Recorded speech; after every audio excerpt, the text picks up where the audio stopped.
want to make sure that it does work. And we will start.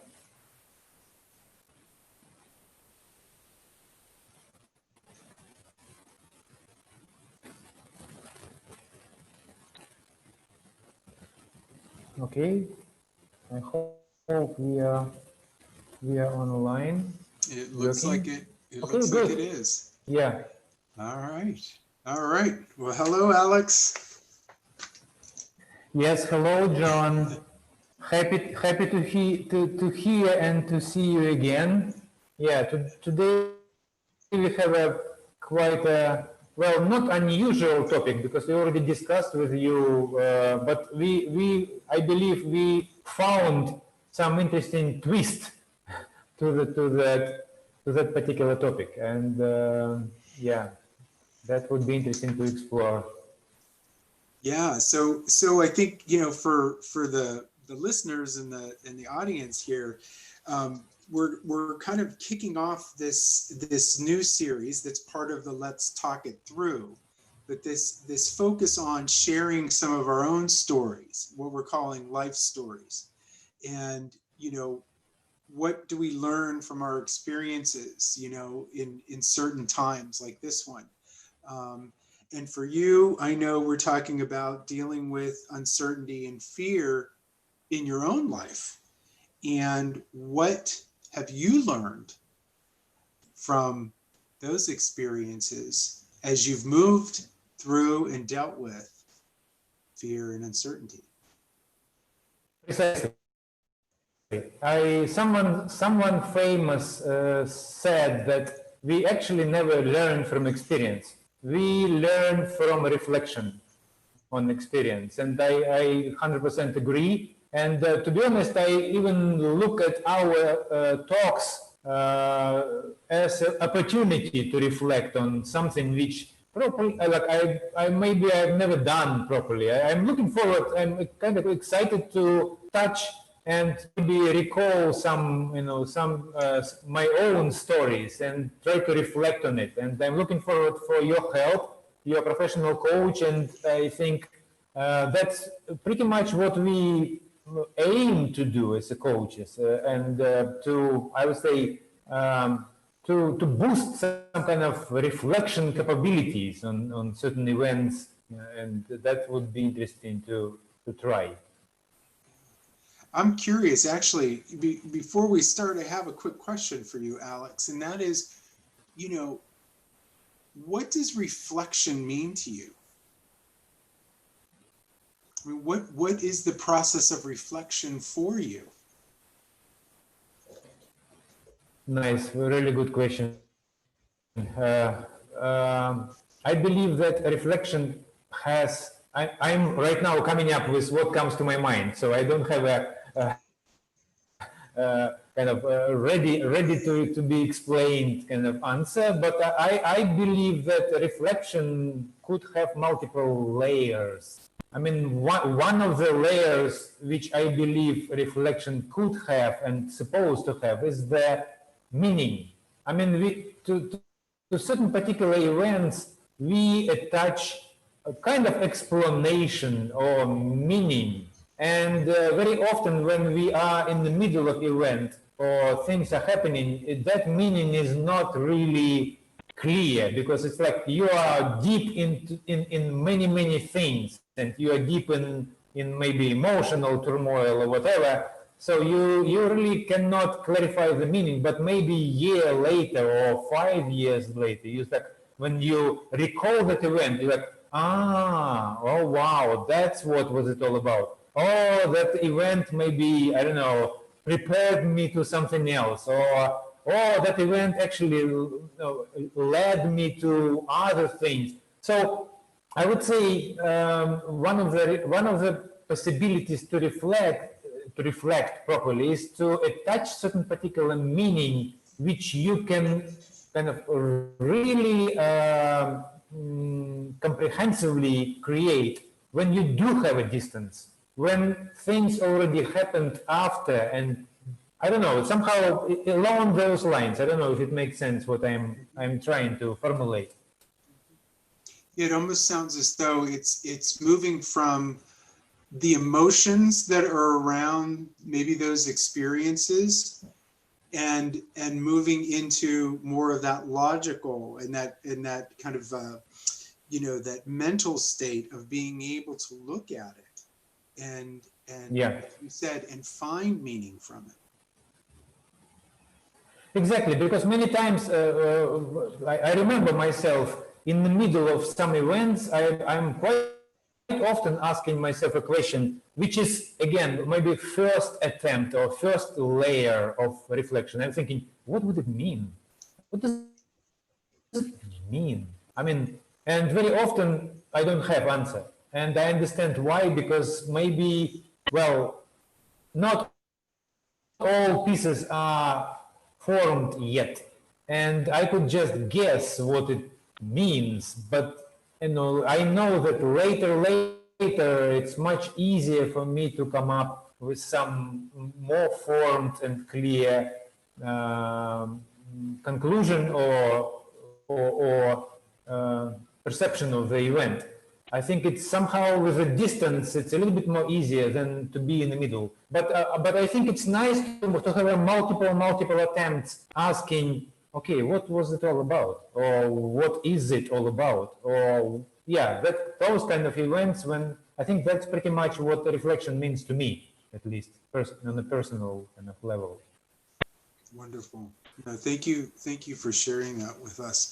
So I'm curious, might be this time to move and transition into reflecting on some of those experiences that you've had around fear and uncertainty and Yeah. and where you've come through that? Well, I kind of anticipated already. I know that what will be talk of our what topic of our talk, and I already kind of made some retrospective kind of. I was thinking, okay, what are the most significant events where I experienced fear and experienced uncertainty, and there are plenty, to be honest, a lot.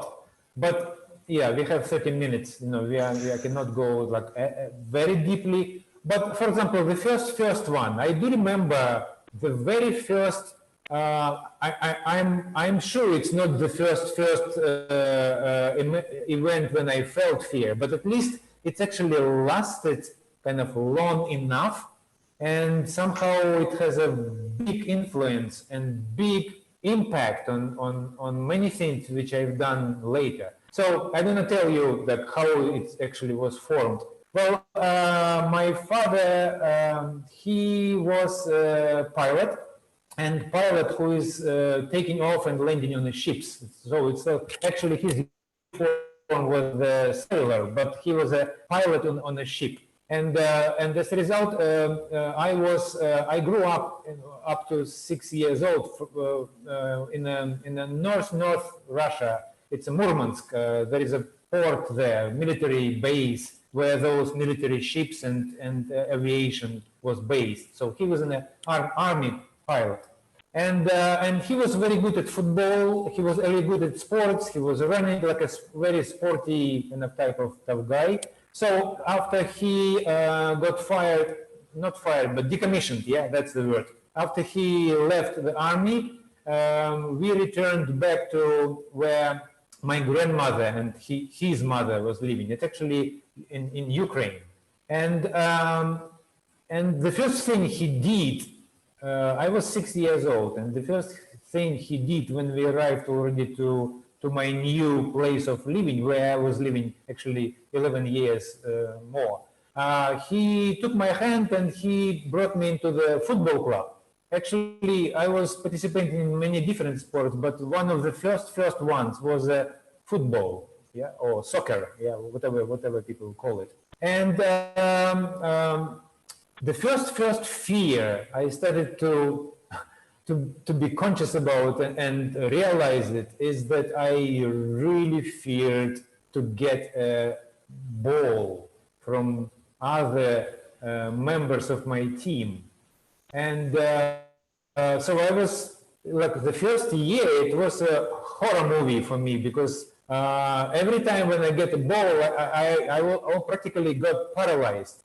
For me, it was no, later again. Now, when I'm trying to explain what was happening, why it was happening, so that's what reflection is. What is the meaning behind that fear? Well, now I can explain what it is. It's a fear to what is the English word when you are when the people which rely on you got in trouble because of your action. It's like you, I forgot the word. It's like not let go, but you are, because of your actions, if you are losing the ball, it's not just you losing the ball. I mean, if it would be just me, okay. I mean, I would be just come to conclusion that, okay, I'm not very good kind of player, but it's a whole team losing ball. And that's like for 6 years old guy, boy, it's, I mean, for me personally, it was quite a pressure to have that kind of responsibility. So I felt like I'm not good enough to do, you know, to do those moves with the ball. And as a result, I was losing it quite often. And every time when I lose, I felt really, really terrible. So, and it led me to the new kind of level. I don't want to even get that ball. So I was thinking, if someone right now will give me, like, will pass me the ball, that's what I was afraid the most, because suddenly I have a responsibility.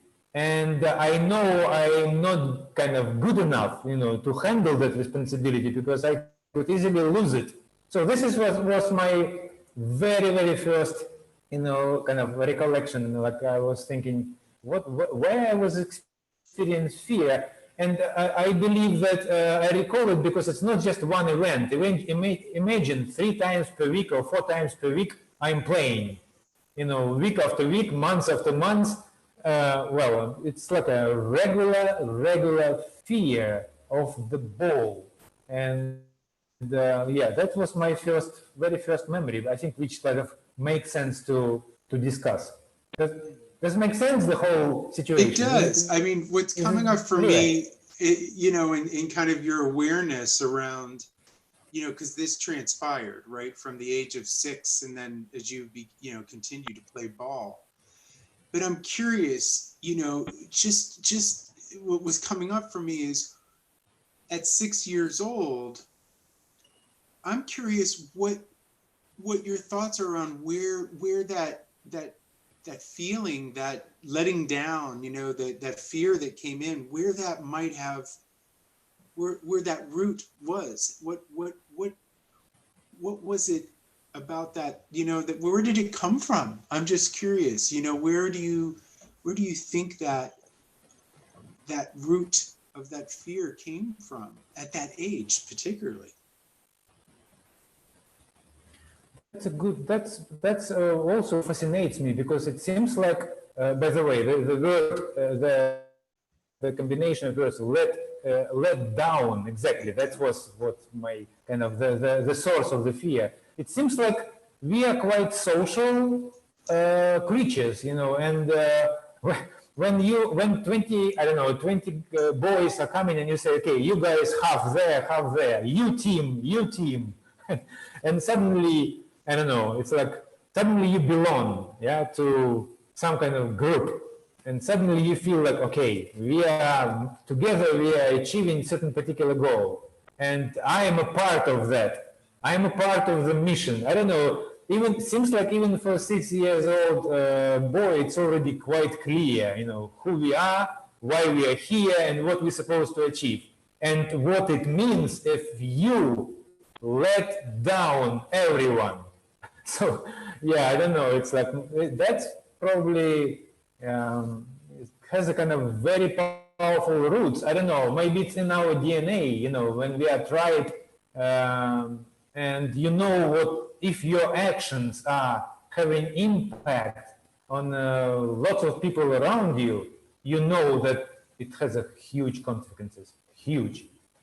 And maybe that's a part of the social kind of upbringing. Maybe it's in our DNA. And also kind of, maybe it's a Soviet Union thing because we are, yeah, I'm not even sure. I cannot even answer the exact reason why, but I definitely experienced fear for a long, long time, really long.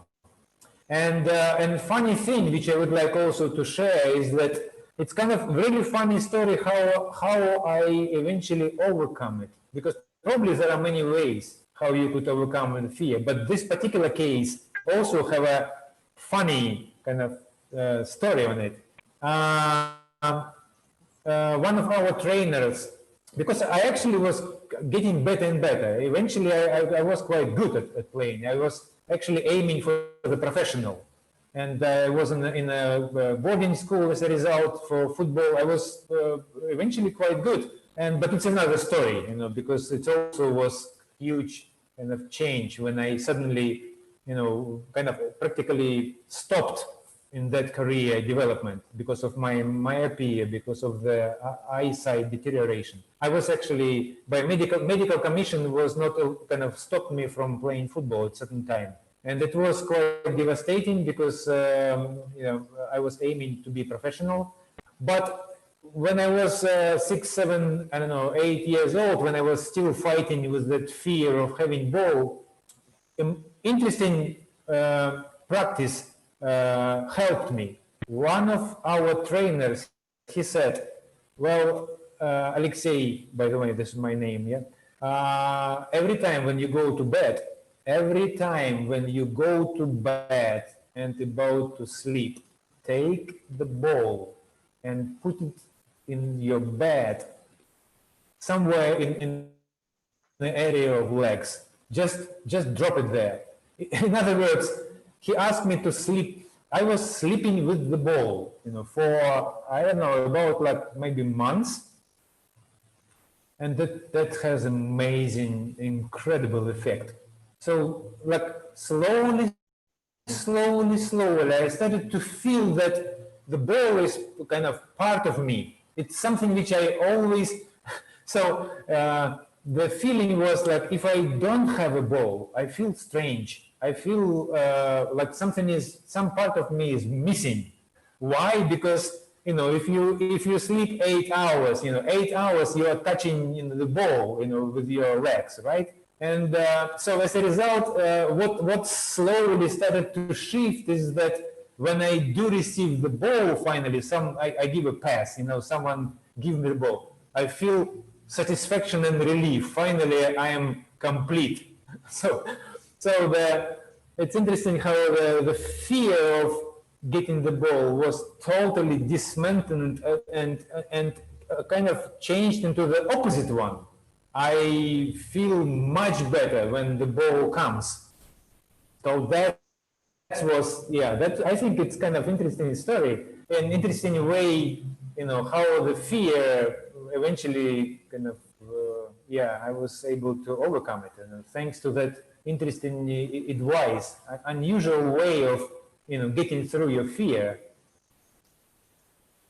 Thank you for sharing that, because what's really coming up for me, it almost connects with what we had started in these conversations early on around facing it, exploring it, you know, acknowledging or accepting it, and release, right? This whole fear Yeah. process, and the fact that that ball, he or she said to you, keep that ball with you. It was as if that ball almost represented fear, and that I'm going to be with this and make it so comfortable, right? It's going to be, I'm going to see it, I'm going to feel it, and ultimately be comfortable with those moments where, like you said, then when you were able to let it go, it was a smooth process, right? And yes, there was this release, right?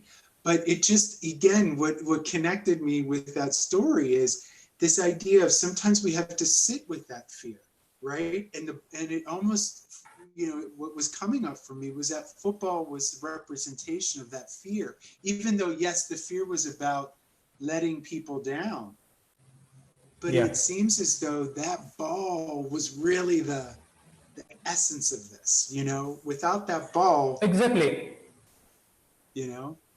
Exactly. But right now, like I would say that letting the team down, it's right now my explanation of the source. At that time, I was just afraid of the ball. Ball. I mean, it was a little bit kind of, yeah, simply. I just didn't want to get it because, yeah, it's just, I just was afraid to lose it. And Yeah. now Yeah. I can explain why, but Yeah.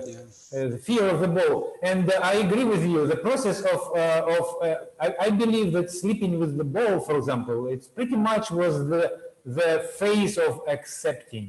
I mean, if I am afraid being with the ball, what if I start being with the ball 8 hours per day? I mean, well, eventually, probably you just kind of let go. I mean, and that's it. And yeah, something like something changed on a physical level, but it's penetrated, you know, the psychology eventually. So yeah, some kind of feeling the ball with my legs 8 hours per day, you know, day after day, you know, and during a month is just kind of from physical connection. It seems like it's penetrated and disassembled the fear of the ball. Yeah, that's pretty much what happened. You know, I think just going back to, you know, and we've talked about this in other programs, is that there is, you know, you touched on this idea, maybe not knowing the 100% truth around this, but this idea that letting others down, you know what I mean, because of this fear that's manifested in us. But, you know, again, how this might actually be part of our makeup. And for some people, it's much deeper, and for others, maybe not so much, you know, and I absolutely relate. Yeah. I mean, I was more concerned about the other, the other people, Yeah. the other team, you know, in how I might let them down. And, you know, the question then is, what happens, you know, that runs through our head of what happens if we let them down? You know, how that story continues, right? How the emotions and that story can go, even if it doesn't happen, we can create, you know. And I'm curious, as you think about the past, you know, what might have happened, you know what I mean? And maybe it did, but what happened if you dropped the ball? You know? Oh, I dropped it many times. I don't, 1,000 times probably. Yeah. It's definitely, it's even every time the feeling was not pleasant, and sometimes when I dropped it, well, there is another kind of aspect, because when I started to play, I was in the defense, and when you drop ball and losing it, when you're in the defense line, it's very bad. What I mean is that behind me is just a goalkeeper, and that's it. I mean, but fortunately, year after year, I was kind of getting better and better, and then I was in the middle line, and then I become an attacker, kind of an attacking line. So when you lose a ball in attacking line, maybe it's not as dramatic anymore, because there is still, you know, the whole kind of the whole two defense lines before anything bad happens. But nevertheless, I was reflecting a lot on you just mentioned about fear of letting other down, and I just right now realized that, well, I used it all my life of that. So the fact that I have a kind of responsibility, heightened, I would say, responsibility towards others, I use that a lot. And like one of the examples, for example, if I personally wants to be more disciplined, kind of in training. So what I for example, here in Barcelona, we arrived here, and I wanted to make sure that I will be training regular, some like my martial arts. And one of the ways how usually I not force myself, but make sure that my decision kind of have a power. What I did is that I made an announcement in a meetup. There is a special website, and I invited everyone for free to train. And it works like a magic, because my kind of sense of responsibility towards others, I know there is a positive, I could have a positive side out of it. So when I announce to everyone, then Monday, Wednesday, and Friday, I will be 6 p.m. in the park training, I know that people could come. Well, I didn't miss. Right now, I think we already had, I think 1,200 trainings since, and I haven't missed even one. I cannot miss, if I know the people are coming. It's just not not who I am. Yeah, so responsibility is still there, but you see that it could be a fear, and it could drive us kind of in some kind of negativity, but the same thing we can use and we can turn, and it become commitment, for example, or discipline. Isn't it funny? I mean, something which could create a fear could create commitment and discipline. It's the same thing, the same kind of responsibility, kind of value, I would say, towards others. I think it's interesting just to even reflect on the fact that fear is just, the same value could create completely different type of emotions. And if we want to, we could turn it around and use it for our advantage, I would say. Does it make sense? Oh yeah, that's amazing. I mean, and for you to move into that space and see how this can have very positive effects, right? And like you said, it can create that discipline, or can create, that commitment and dedication, versus holding us down, right? Yeah. And keeping us, I like to use the word, it's kind of this paralysis, right? When we're stuck in that space. But to be able to, as you said, and ultimately reflect and say, okay, this fear has now turned into, it's still, the idea of still letting people down is there. It's still part of the, who you are in a way, but it sounded as though, again, you were able to make meaning out of it, and also see it in a positive way, in a way that still is helping others, right? And yourself. Precisely. In football, for example, that fear of being not good enough and kind of losing ball, supposed to be transformed into the passion of training more, getting better, or have a kind of higher speed, and all those positive things which it will improve your and decrease probability of losing ball. So it's like, I would put it this way. I believe that fear or any other emotion is just indicator that behind it there is some kind of value.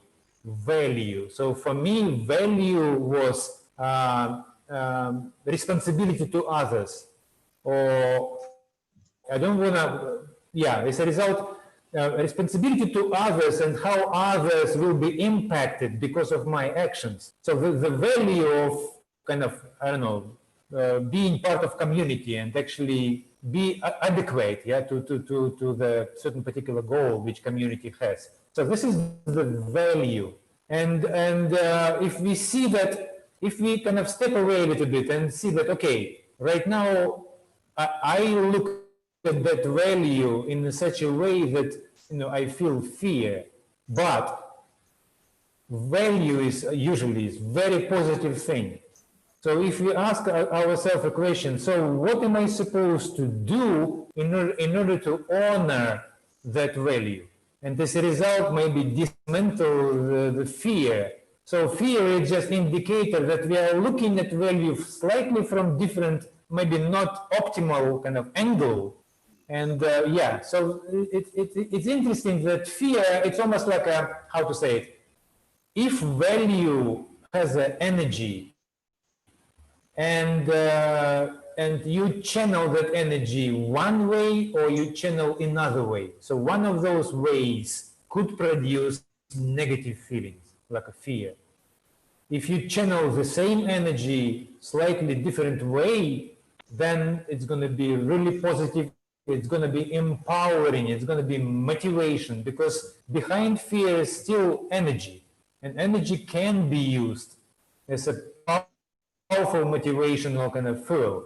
So that's what pretty much kind of my conclusion from that early childhood event. Amazing. Thank you. Thank you for sharing that, because it's very powerful. And this idea of, as you said, behind it, there is value. You know, there is that value, that core value that is who you are. It's powerful. I'm curious, as we were speaking, did you learn anything about yourself as you were kind of reliving this and speaking? Was there anything that was new for you? But I think that's what I just formulated in terms of value, and I believe it's actually I haven't thought about that for a long time. Right now I have I would say quite a specific explanation, and that's what I believe, that's what reflection really is. So right now I see, but you see the distance already, I don't know, 40 years, I don't know, 50, I would say, now I'm 56, so it's 50 years. So it is quite a distance already to bring lots of nuances of meanings, kind of what it actually happened really. And I believe I did learn that right now, my biggest learning is that I believe every time when we have emotion or strong emotion, we probably could ask ourselves a question. So obviously there is a value behind it, because if emotion is movement of energy through a particular channel, and I believe every emotion is, that powerful energy is supposed to come from something. And I believe that the most powerful sources of energy are our values. And so if you start digging into the value, as soon as we experience emotions, especially negative ones, if you ask ourselves, what kind of value behind? Why I am so emotional? If you and if you name that value, it will give you opportunity to turn that powerful energy, because you know the source. You could flip it. We can flip it. We can move the energy which right now we know coming from that source, move it through different channel. And maybe it's a little bit easier to say than to do, but I think this is the way. And I believe we could flip lots of negative emotions in a positive kind of direction. If we would, every time we would dig for values and see how we can actually satisfy that value and how we can use that energy to move forward, not allow energy to paralyze. And that's pretty much my kind of conclusion or my reflection from that particular moment in my life. Yeah. Thank you so much. I just want to add, this was this moment, and I asked that question, just so that people were aware that you, through this process of reflection, which people are witnessing, right? This was about reflecting and having this conversation. So that's what often reflection can look like. And I asked that question because you hadn't arrived at that idea around value until you just reflected with you and I together. Precisely. This is what came up for you. And I wanted to share that because it wasn't something you had thought about earlier. It was something that kind of through this reflection came out. Yeah. And that you were able to identify just in this conversation and how powerful that is, to reflect and come up with what you did. So I wanted to touch that because this was the idea of you are reflecting, and that this is what was part of that result and how powerful that is, to look at it differently. Yeah. So thank you. Thank you for Precisely. sharing that. Precisely, and I also kind of, yeah, maybe it's not a new idea, but I do believe that, well, all those hard moments in life, I mean, it's an incredible opportunity to learn. I mean, usually we learn so much more from those moments when we are kind of struggling or something is not going the right way. Of course, when we are in the middle of that, we don't have that awareness that actually out of it something amazing, coming, because we are in the middle of, that kind of struggle. But usually when I look at my life right now, that all those terrible or difficult or kind of events, they were the most powerful accelerators. I mean, that was a opportunity to move, I would say, on a different level or change something dramatical. And somehow I don't remember that I was able to do that in the times when everything is okay. I mean, all right. So I just, when everything is okay, you just do the same thing. When something is not going okay, something is really, then you practically stopped and you asked to do things differently. And I believe moving forward required change. So I don't know if it makes sense, but it seems like all those events which force us to change, well, it's the biggest and the most powerful accelerators in our development.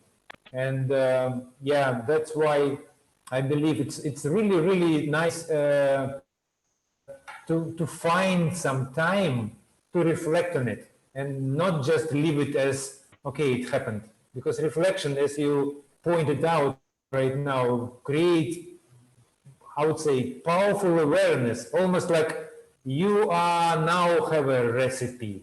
It's not random anymore. It's like some kind of, it's deepen your knowledge about the world and about yourself. And that's what reflection on the hard time events, really all about. That's what we often do in coaching. Fantastic. Thank you so much, Alex. This was great.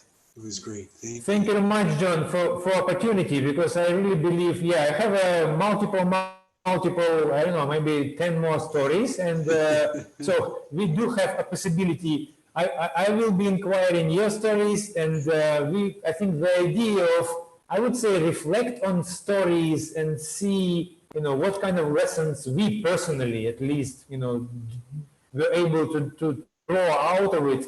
I think there is some interesting kind of moments, people could pick up out of our talks, and we'll see. Yeah, I think it would be interesting to explore. Looking forward to hear multiple stories from our team members, including you. Wonderful. Well, thank you. Yep. Thank you. Thank you, John. Yeah, see you. All right. See you soon. Next talk. Bye bye. Thank you, Alex.